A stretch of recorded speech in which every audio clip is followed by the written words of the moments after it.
Want to make a Ranger belt? All right, let's do it.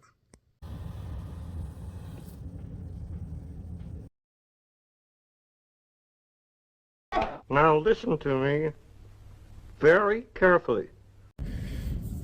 Okay, got a call for a Ranger belt, and the guy gave me this one that's, the parts of it have been in the family for over 80 years, from grandpa to dad, and now we're giving it to the son. So there's a Spanish silver that's got to come off of there. All those fittings, I got to find a way to get off without destroying. So that's the first piece, and then we'll do an 1.5 inch belt piece, and then we'll use a 3/4 strap for the connectors for the buckle and tabs. Okay, let's get going.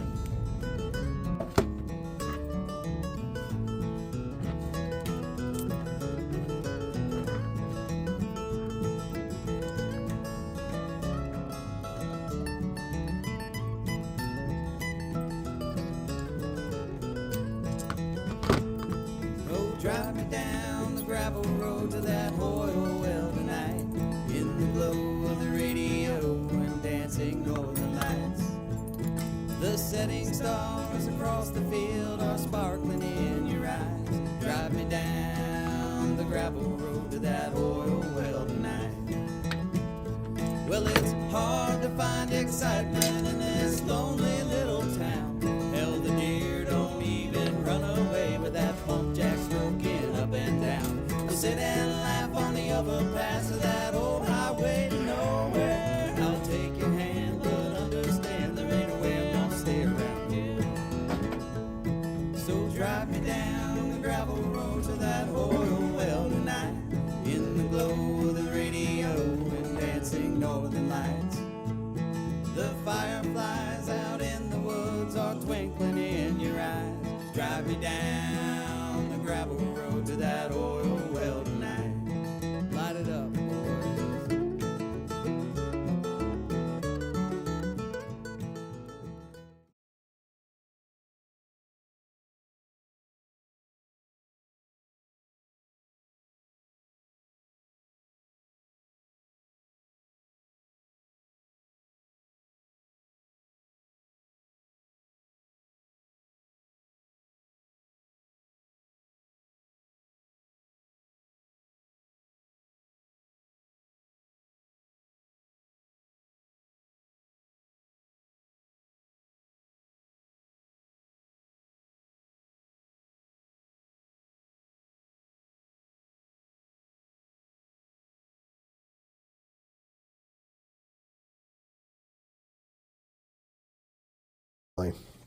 I don't have a piece that's long enough that I'm going to be able to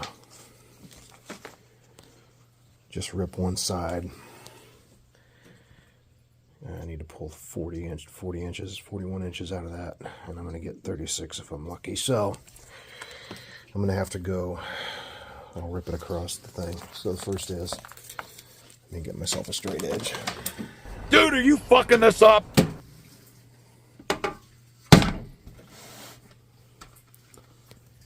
I'll get a straight line in there to accommodate that 41. Okay, be back in a minute.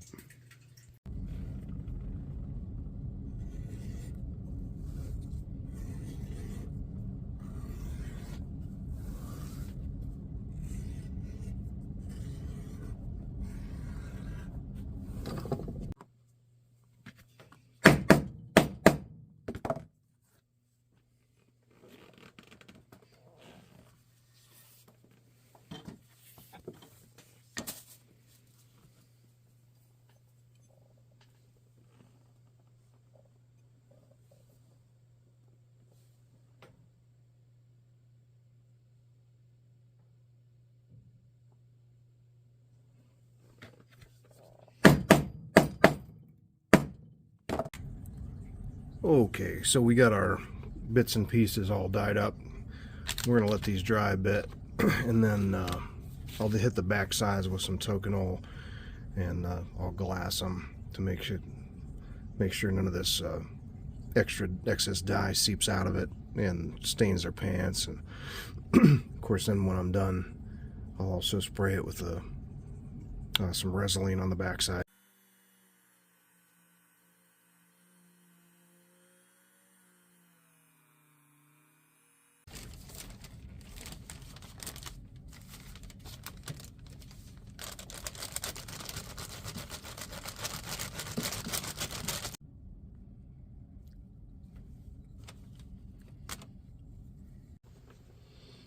To match that angle.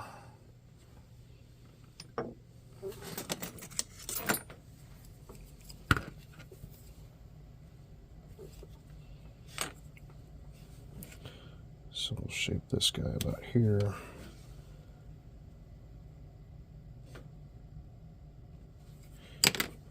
I won't go that deep to start. I'll get a little bit closer because I don't want to work this down to nothing.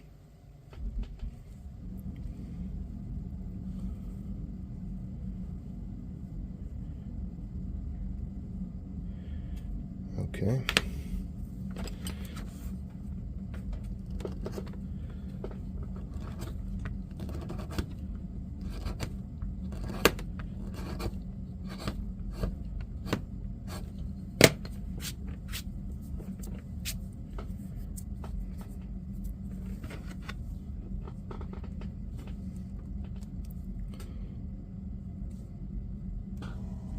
Let's see, she's hitting there. And she's hitting there.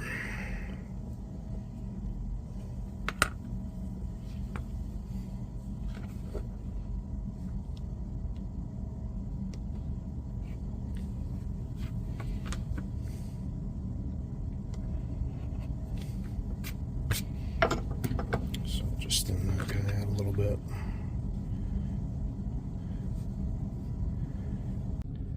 This fella up here. That fell up there.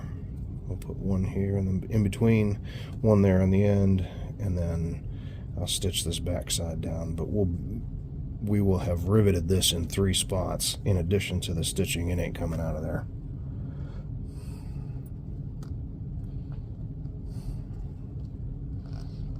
All right, I'm gonna get this front guy set.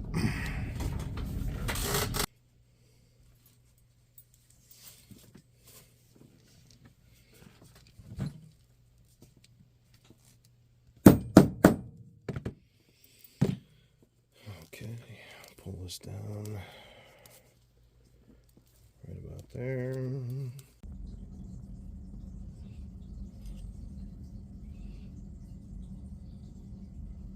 Right there, we're going to go one forward.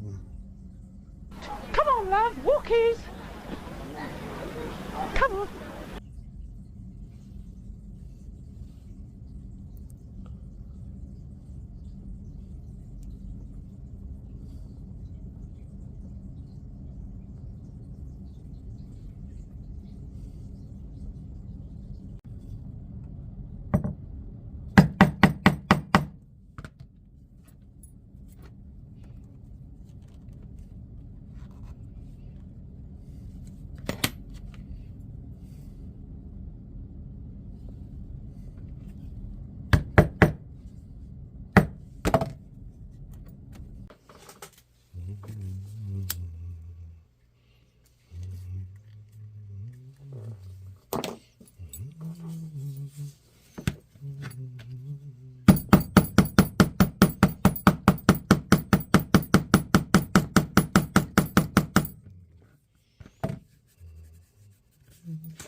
He lied to us.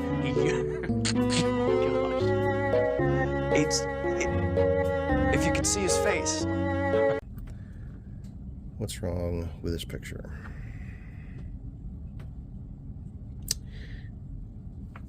I went through 1 layer here, but 2 layers here, and now I don't have enough space to accommodate that tip. So I've got to snip these 2 rivets, bring this thing out, put it in the right spot, reconnect all those bits. So here we go. Let's go to this last hole.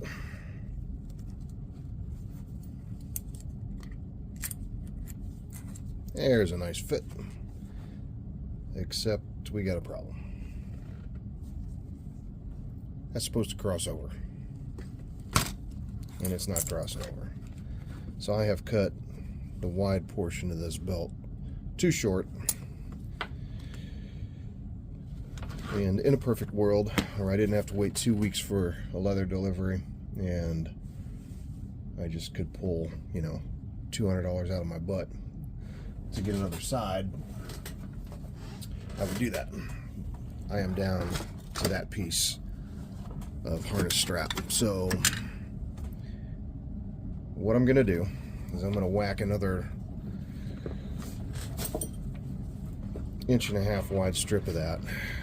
I'm gonna stitch it onto here, skive it down on both sides so that it mates up well. I'll glue it, I'll stitch it, and extend this out to go beyond the back side of the belt and just give myself some more length. All this has to do, it doesn't bear any weight. All of the tension is coming from this point and from that point where that buckle's keeping everything together. This is just overlapping. So essentially, I'm just going to create an overlap.